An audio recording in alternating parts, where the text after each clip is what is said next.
Good morning, students. Let's continue the chapter. We have already done the two significant reasons that why constitution is needed. So we are going to start the third one today. The third significant reason why we need a constitution is to save us from ourselves. This may sound strange, but what is meant by this is that we might at times feel strongly about an issue that might go against our larger interest, and the constitution help us guard against this. Look at the storyboard below to understand this better. Let's read it. Shabnam is in a fix. She has a decision to make. I have two chapters left to revise from tomorrow's test, but it is time for my favorite TV program. I am dying to watch it, but if I do that, I would not have time to finish my revision. Shabnam, why are you looking so worried? Her mother is asking from her. I want to watch this TV program, but I have a test tomorrow. If you all watch TV, I will also want to watch. I have an idea. What if no one watches TV tonight?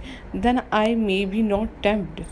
It's a good thing I did not watch TV. There are so many questions from the last two chapters.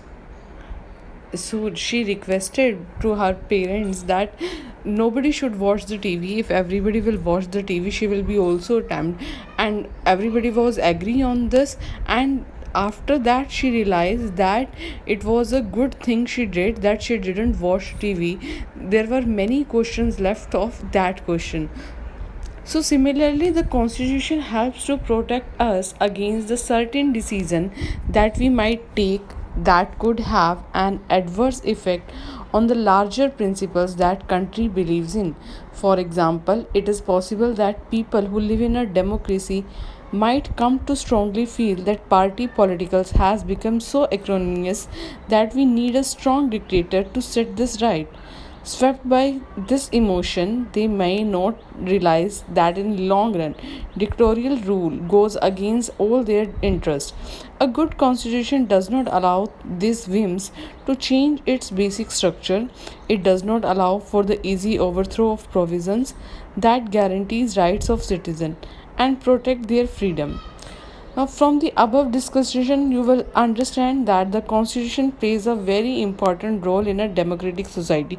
So, what it means here, that sometimes we also believe that we should do something that is not good for the society.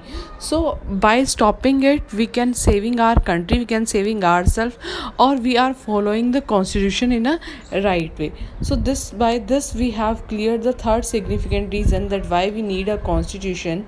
Now let's us recap the lesson, recap the reason why the constitution plays an important role in a democratic society by recalling the constitutive rules that you have read about through these examples. Examples are given here. The people of Nepal adopted a new constitution after the success of the people's movement for democracy. Now, what were the constitutive rules? It laid down ideals that define the kind of country that we want to live. So the rest are also from the lesson, you can do it by yourself. Now let's try and understand the way in which the above points get translated into certain ideas and rules by studying some key features of Indian Constitution. So our next topic is Indian Constitution key features that we will do tomorrow. Till then you cover this pages and read the lesson from the starting. Try to find out or try to make self made question answer.